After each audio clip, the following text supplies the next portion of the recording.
एक उन्हाळ दिवस, एक उन्हाळ दिवस.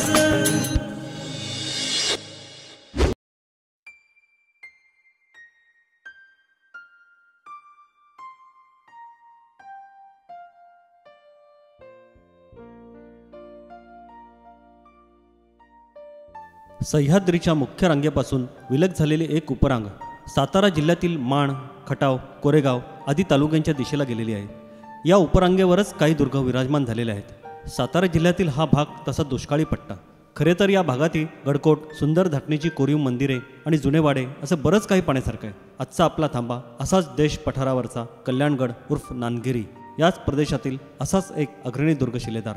राजाराम महाराजांच्या आकस्मिक मृत्यूमुळे काही काळ खिळखिळ्या झालेल्या स्वराज्याचे मराठ्यांचे नेतृत्व रणरागिनी महाराणी ताराबाई साहेब यांनी मोठ्या कौशल्याने सांभाळून औरंगजेबाला सळो की पळो करून सोडले, ते याच साताऱ्यात असणाऱ्या राजधानी अजिंक्यतारा व त्याच्या आजूबाजूच्या गडकिल्ल्यांच्या साह्याने. यातलाच एक आगळावेगळा सौंदर्य लाभलेला गड म्हणजे नांदगिरी.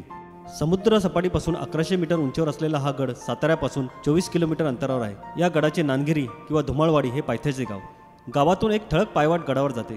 आता या गडावर जाण्यासाठी कच्चा गाडी रस्ता झाला असून तो लवकरच गडाच्या दरवाजापर्यंत येईल. आम्ही गाडी रस्त्याने गडाच्या जवळ पोहोचलो व गाडी पार्क करून चालत 20 मिनिटांनी गडाच्या पहिल्या प्रवेशद्वाराजवळ पोहोचलो.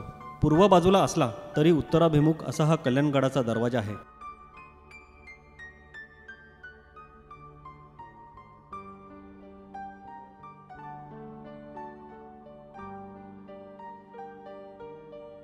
पायऱ्यांचा मार्ग चढून आपण लोखंडी ग्रिल लावलेल्या प्रवेशद्वारातून येतो. दरवाजातून आत शिरताच समोर कातळकडा आहे. या कातळकड्याच्या डावीकडे खाली काही पायऱ्या उतरल्यावर एक गुहा आहे. कल्याणगडाचे वैशिष्ट्य असलेली गुहा आपण नंतर पाहणार आहोत.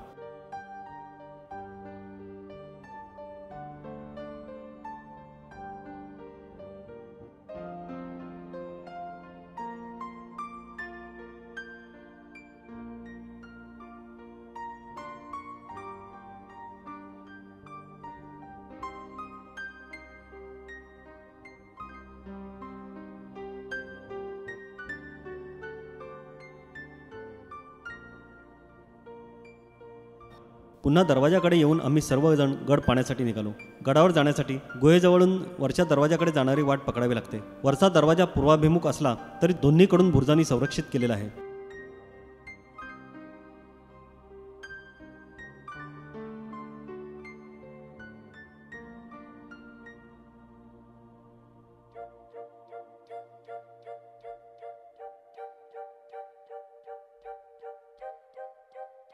या दरवाजाच्या आत गेल्यावर समोर हनुमानाचे मंदिर आहे. शिखरावर गणपतीची मूर्ती बसवलेली आहे. मंदिराच्या डावीकडे कड्यावर एक गोलाकार पर्णकुटी उभारून सध्या एक महाराजांनी मठ स्थापन केलेला आहे. हनुमानाचे मंदिर पाहून पायऱ्यांच्या मार्गाने आपण गडमाथ्यावर प्रवेश करतो. कल्याणगडाचा माथा दक्षिणोत्तर पसरलेला असून आटोपशीर आहे. गडमाथ्यावर आल्यावर आपल्याला एक समोर घर दिसते. त्याला बामणघर असे म्हणतात. या बामणघराच्या समोरच कल्याण स्वामींची समाधी असून बाजूला पाण्याचे मोठे तळे आहे.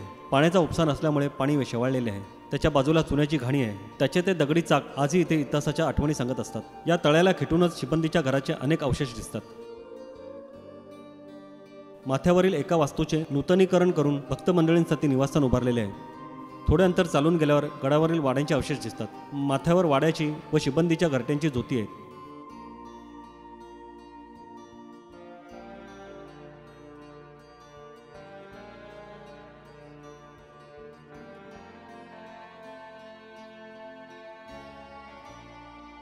मध्यभागी वडाचे एक झाड आहे.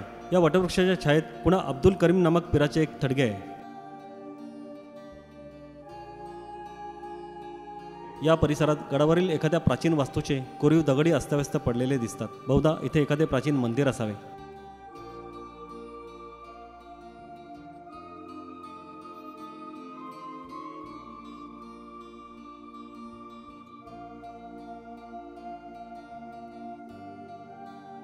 दक्षिणेप्रमाणे उत्तर बाजूसही काही अवशेष आहेत. गडाच्या चारी बाजूस कडे असल्याने आवश्यक त्या ठिकाणी तटबंदी घातलेली आहे.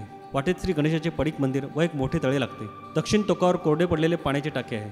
या टोकावरून समोरच जरंडेश्वराचा डोंगर दिसतो. सातारा शहर व अजिंक्यतारा किल्ला तसेच यवतेश्वरी दिसतात. पूर्वेकडे किन्नईमधील यमाईचा डोंगर तसेच एकांबेचा डोंगरही दिसतो आणि त्यामागे भाडली कुंडल रांगेतील वर्धनगडी दृष्टीपथात दिसतो.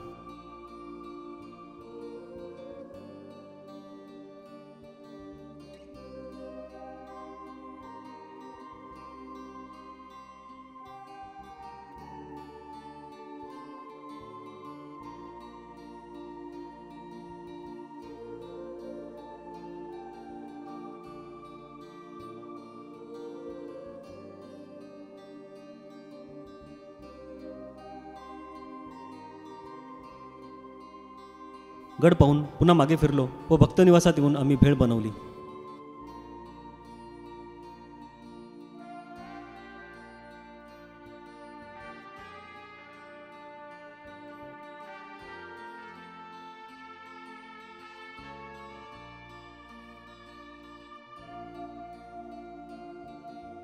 थोडा वेळ विश्रांती घेऊन आम्ही या गडाचे वैशिष्ट्यपूर्ण असे जलमंदिर पाहण्यासाठी निघालो.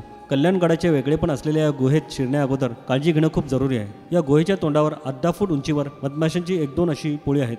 ही गुहा म्हणजे नानगिरीचे अद्भुत लेणे. नानगिरीचे सारे वैभव आकर्षण या लेण्यात आहे. आत शिरण्यासाठी एक अरुंद मार्ग आहे.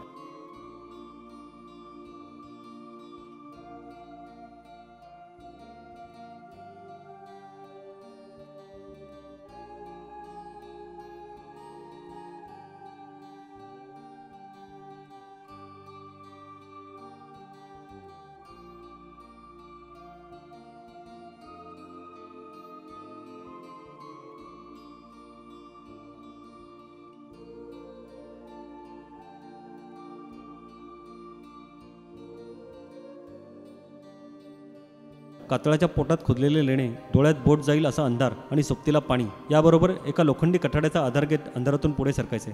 तब्बल 35 मीटर आतपर्यंतचा हा प्रवास. या गुहेत दोन्ही बाजूंना खोदकाम केलेले आहे. या सर्व दालनात पाणी भरलेले आहे. मूळ लेणे खोदले असतानाच त्याच्यात कुठून तरी हे पाणी झिरपू लागले आणि आता हे त्याचं जललेणे झालेलं. खरे तर पाणी झिरपू लागल्याने आपल्याकडील अनेक लेण्या बाद झाल्या आहेत, पण नानगिरीच्या या लेण्याचे सौंदर्य या पाण्याने आणखीनच वाढले आहे. लेण्याच्या अगदी शेवटी काही छोट्याशा खोल्या, त्यातील एकात मंद तेवणारा दिवा. ज्योतीच्या त्या तेवढ्याशा प्रकाशाने त्या अंधाऱ्या गुहेत चैतन्य निर्माण झालेलं होतं. या ऊर्जेतूनच पावले झपाझप त्या दालनापुढे आली आणि अंधार, काळोख, भीती हे सारे भाव गळून जात एक शांत प्रसन्न दर्शन घडले. काळ्या पाषाणातून उमललेले ते रूप, ध्यानस्थ बैठक, दोन्ही हात नाभीपाशी एकवटलेले, नेत्र अंतर्धान पावलेले आणि साऱ्या शरीरावर समाधी योगीची प्रसन्न छटा पसरलेली, डोक्यावर 7 नागांचा फणा धारण केलेले हे पार्श्वनाथाचे रूप. साधारण 9व्या शतकातली ही मूर्ती. बहुधा ही लेणी त्याच काळातली असावी. या पार्श्वनाथाला स्थानिक लोक पारसनाथ म्हणतात. दत्ताशी त्याचे नाते जोडतात आणि मग यातूनच एका कोनाड्यात दत्तात्रयाच्या संगमरवरी मूर्तीची स्थापना झाली. अन्य एका ठिकाणी देवीचीही एक मूर्ती दिसते. पाण्यात उभे राहून एखादे लेणे पाहणे, अनुभवणे ही कल्पना निराळीच. अंधार, काळोख आणि पाण्याने भरलेली ही दालने, पण त्यातही गुढभाव जाणवू लागतात.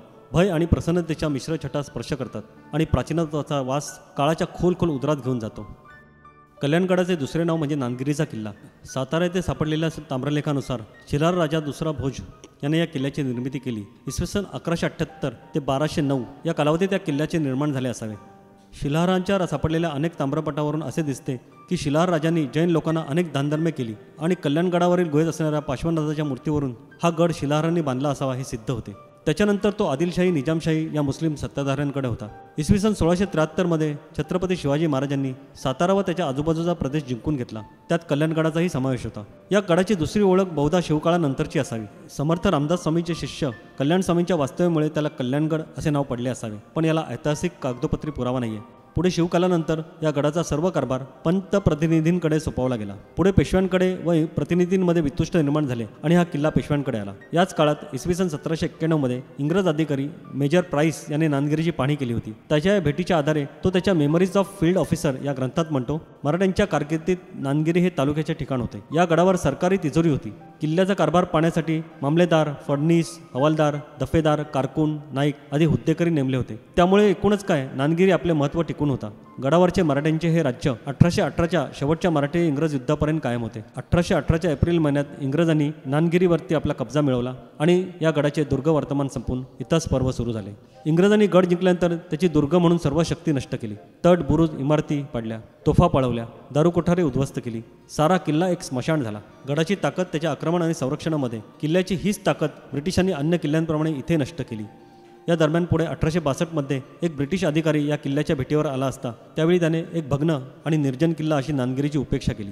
आज 21व्या शतकातही याचा फारसा उपयोग पडलेला नाही. दुर्दैवाने ब्रिटिशांनी दिलेला वारसा आम्ही आजही जतन करून ठेवला आहे.